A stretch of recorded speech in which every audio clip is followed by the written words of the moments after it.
Hola, hola, hola, ¿cómo están mis queridos estudiantes? Muy buenas.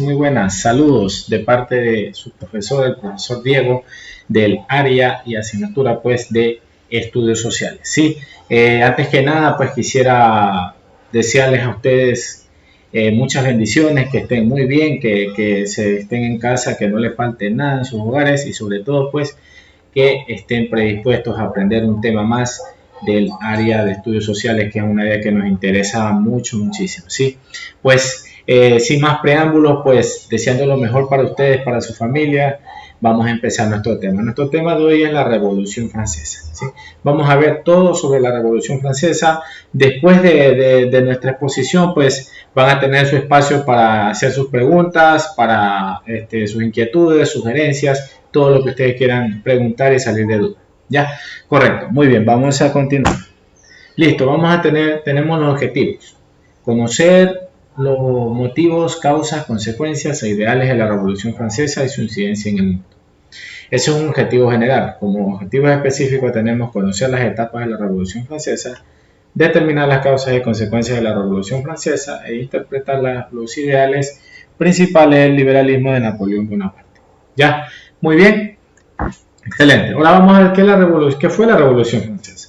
Fue un conflicto social y político con periodos de violencia que se desarrolló en Francia y afectó a otras naciones de Europa durante la última década del siglo XVIII hasta la primera del siglo XIX. La revolución enfrentó a partidarios y opositores. Entre ellos están pues, los burgueses, la clase popular, la burguesía de lo que es del antiguo régimen. ¿Sí?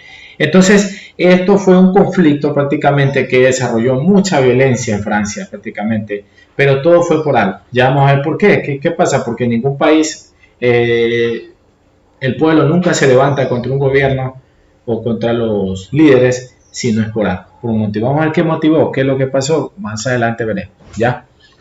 ¿Cuál fue el propósito de la Revolución Francesa? Pues poner fin al absolutismo, al feudalismo y a la servidumbre y los privilegios del clero y la nobleza. Su lema fueron libertad, igualdad y fraternidad. ¿Sí? El absolutismo hablaba sobre un solo rey. ¿Sí? El feudalismo es el sistema que se venía implantando muchísimos años atrás y que el pueblo prácticamente estaba ya cansado, estaba prácticamente explotado y por eso sus lemas fueron libertad, igualdad y fraternidad para todo el pueblo. Dentro de la pirámide del antiguo régimen tenemos las clases sociales más importantes hacia las menos importantes de esa sociedad de la Revolución Francesa. ¿Ya? Primero estaba el rey, encabezaba la pirámide, porque era supuestamente un delegado de Dios con poder absoluto y hereditario. Quiere decir que el rey era la máxima autoridad de ese tiempo. Más abajo están los nobles, que era un grupo compuesto por príncipes, condes, duques y otros, con títulos hereditarios, y ellos no pagaban impuestos, porque eran los que permanecían junto al rey, familia del rey, eh, parientes, amigos, que tenían sus cargos principales en diferentes ciudades, y pues ellos estaban exentos de impuestos, entonces todo eso pues eh, motivó a que la gente tome cartas en el asunto, ¿no? Y trate de solucionar y busque la igualdad. ¿Ya? También está el clero. La iglesia francesa tenía muchos privilegios, no pagaba impuestos y sobre todo era un soporte ideológico del rey. ¿Sí? Y por último tenemos el tercer estado, todo el pueblo. El pueblo conformado por los burgueses, la gente principal, la gente que tenía mucho dinero, como quien se le dice, pues los pelucones, ¿no? Están también por campesinos, comerciantes, artesanos. Todo eso conformaba más del 95% de la población. Entonces, imagínense, era toda la población contra el rey. Claro, el rey tenía su guardia principal, tenía sus soldados, todo, pero ahí fue a donde queremos llegar nosotros, ya, al desenlace de la Revolución Francesa. Tenemos también nosotros unas causas. Tenemos causas de la revolución, o sea, ¿qué fue que motivó a que esta revolución se dé en Francia? Primero tenemos el absolutismo monárquico, o sea, un solo rey, un solo gobernante para todo el país. Y no es en ese país, en todos los países que utilizaban el absolutismo monárquico. Como segundo punto tenemos la desigualdad social. Claro, es que el rey era muy adinerado, tenía su corte, tenía su familia muy adinerada, sobre todo la de la iglesia, entonces no había igualdad social. Entonces eso motivó también a que la gente se levante, el pueblo se levante y busque la igualdad social. Descontento de sectores intelectuales, porque los sectores intelectuales estaban descontentos. Ahí nació el pensamiento ilustrado de Voltaire y de muchos pensadores que buscaron prácticamente la libertad, la igualdad y la fraternidad. También hubo una crisis económica y financiera, no había trabajo, no había prácticamente préstamos para que el pueblo pueda seguir. Entonces el pueblo se vio apretado y en la necesidad del hambre, de la libertad y por el bienestar de sus hijos. También hubo malas cosechas en ese tiempo, mala administración, que prácticamente no había alimentos. Las aspiraciones de la burguesía. Aquí es muy importante hablar que la burguesía era un poder prácticamente social de esa época. No tenía la autoridad que tenía el rey, que tenía un conde o algún ministro del rey, no, sino que era una autoridad prácticamente que tenía con el pueblo. Y ellos fueron los que motivaron porque vieron la oportunidad para aprovecharse también y alcanzar grandes puestos. Los impuestos también estuvieron muy elevados, ¿sí? Imagínense, baja el trabajo, no hay trabajo, la comida escasea y más encima que los impuestos suban, ¿de dónde iban a sacar? Entonces todo eso motivó, y sobre todo la inflación, los precios subieron, entonces todo eso motivó a que la gente prácticamente se rebelara contra el rey y sucediera lo que sucedió. Toda esta revolución tuvo etapas, tuvo una etapa monárquica, una etapa republicana, también tuvo una etapa imperial.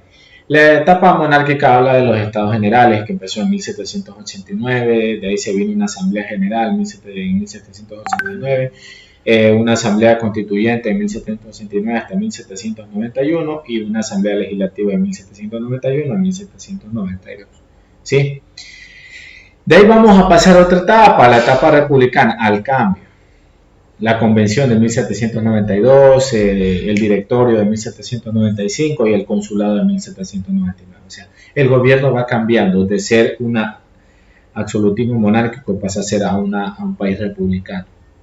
Y sobre todo después viene el poder de Napoleón Bonaparte y se conforma el imperio, la etapa imperial, que comienza a conquistar otros países, otros lugares. Se abren del continente, buscan otros lugares, buscan la libertad también en el continente de América. Bueno, el imperio en el año 1805, ¿sí?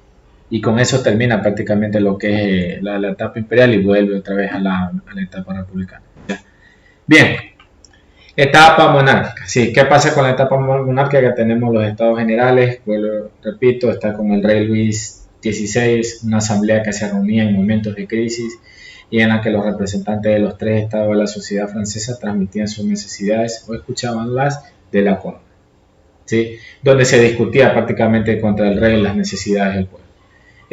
Asamblea Nacional, que empezó en 1789, los sectores populares tomaron un asalto, ahí es donde ya la gente ya no soportó más, tomaron el asalto de la Bastilla, quiere decir de un lugar que prácticamente era custodiado por el rey. La toma de la Bastilla salvó a la Asamblea Nacional, que pudo seguir sesionando para suprimir el feudalismo y los derechos y privilegios de la nobleza, o sea, el rey. Jean-Pierre inició la revolución, uno de los revolucionarios. De ahí viene la Asamblea Constituyente, como decíamos, termina con los privilegios feudales, se acaban prácticamente los compadrazgos del rey, se confiscan, se quitan bienes al clero y a los nobles y se les dan prácticamente al pueblo. Se crea la constitución política como república, se establecen los derechos del hombre y del ciudadano, que es muy importante aquí reconocer los derechos del hombre y del ciudadano por encima y que esté por encima de todo, prácticamente primerito. Se establecen los derechos del hombre y del ciudadano, decíamos, se elige también una asamblea legislativa donde se promueven ya la política, ¿sí? Los asambleístas. Aquí está la asamblea legislativa con los girondinos por Jacques Espierre y los jacobinos por Maximilien Robespierre. ¿Ya? Tenemos la etapa republicana, la convención, que decíamos, el fin de la monarquía, prácticamente se disolvió el rey, periodo en que gobiernan los jacobinos y da muerte a los reyes, o sea, en una etapa sangrienta. El directorio enfrentar levantamientos, tanto monárquicos como de jacobinos. Napoleón Bonaparte encabezó el golpe de Estado, ahí fue una lucha que empezó a trabajar también el emperador Napoleón Bonaparte. Y el consulado por régimen de gobierno centralizado y autoritario, casi parecido a lo del rey, ¿no? Eso genera prácticamente las guerras, ¿no? Que el gobierno no esté con el pueblo. Entonces el pueblo se rebela. Y la etapa imperial, la coronación de Napoleón Bonaparte como emperador y rey, líder, digamos, de algunos países, ¿no? Líder. Consecuencias, todo eso tuvo unas consecuencias, ¿no? Las consecuencias de la Revolución Francesa, estamos hablando del fin del sistema feudal, declaración de los nuevos derechos individuales, los derechos del hombre ciudadano, supresión de la monarquía absoluta y a establecimiento de un sistema republicano. ¿Ya? Se absuelve la monarquía y se viene la república. Ascenso de la burguesía, pues los burgueses comenzaron prácticamente, los millonarios, los pelucones, como decíamos, comenzaron a ascender cargos públicos. Extensión de la guerra en Europa, pues Napoleón comenzó a expandirse la revolución a través de toda Europa y América, también por otros continentes. Ascenso al poder de Napoleón Bonaparte, ¿sí? Como el líder máximo de la Revolución Francesa. ¿Cuáles fueron los ideales principales del liberalismo? El liberalismo tuvo ideales políticos, sociales y económicos. ¿Ya? Entre los ideales políticos nosotros tenemos defensa de las libertades y los derechos individuales, tenemos igualdad de todas las personas ante la ley. ¿Ya? Tenemos soberanía nacional, el pueblo en rango de ciudadanos decide de forma el gobierno que más lo representa, o sea, deciden a su presidente. División de los poderes ejecutivo, legislativo y judicial, cada quien establece su poder. Libertad de prensa, de reunión y asociación. Establecimiento de una constitución que establezca las atribuciones y límites de los poderes públicos y el ejercicio de la ciudadanía. Prácticamente, vean, dentro de la política todo estaba libre.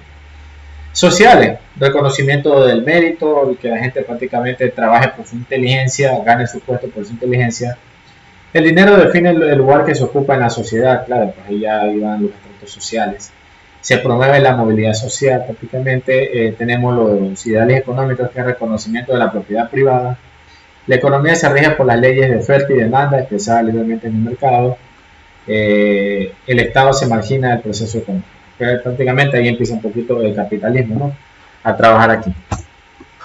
Repercusión e influencia, o sea, ¿cuál fue la repercusión? ¿Cuál fue la influencia de este emperador y sobre todo esta Revolución Francesa? Pues que en otros continentes también hubo esos aires de libertad. Al ver que Francia se estaba liberando de la corona, así también acá en América se empezaron los países a liberarse de la corona.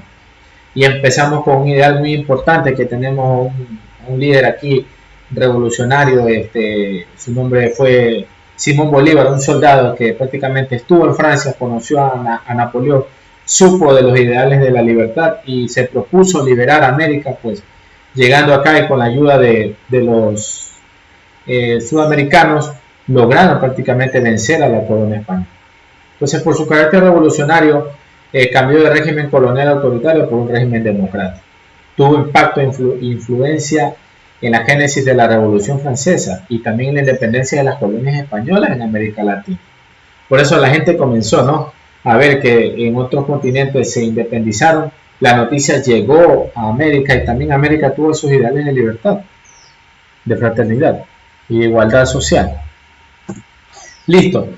Para terminar, pues ahí está la bibliografía. Lo que sí quería acotar, por favor, que aquí se hagan las preguntas, dudas, sugerencias, es que una revolución prácticamente sirve para desestabilizar un gobierno. En ese tiempo sirvió para desestabilizar a una corona, porque el pueblo prácticamente a veces no soporta el maltrato, no soporta el abuso, la corrupción.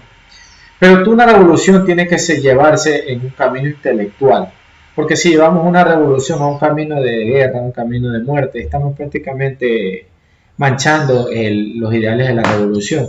Aunque en el pasado, pues estas revoluciones tuvieron que darse con sangre, porque si no era así, era la única manera en que se logre la libertad. No se justifica la guerra, no, pero de todas maneras, así como lo han hecho y como lo están haciendo acá también en nuestros países de Sudamérica ahora en la actualidad, ¿no? Lo que pasa en Colombia, lo que ha pasado acá en Ecuador. Entonces, cuando el pueblo se levanta es porque el gobierno está prácticamente subiendo los precios, está creando muchos impuestos. Entonces, de todas maneras, no hay fuentes de trabajo. Entonces, la gente se ve en la obligación de hacer un reclamo. Claro que se tiene que hacer siempre de manera intelectual, ¿no? De manera inteligente, evitando muertes, evitando daños a terceros, porque hay personas terceras que no tienen la culpa, ¿no? Entonces, de todas maneras, hay que saber resolver los problemas sociales, políticos, de una manera muy caballerosa y muy respetuosa, respetando los derechos del hombre, que por eso se lucha, ¿no? Entonces, que esto sea una clase para que todos ustedes puedan reflexionar y me puedan hacer las preguntas en la próxima clase y podamos discutir este tema. De mi parte, pues, el profe Diego les agradece por la atención prestada y nos vemos el día de mañana. Pasen bien, se me cuiden.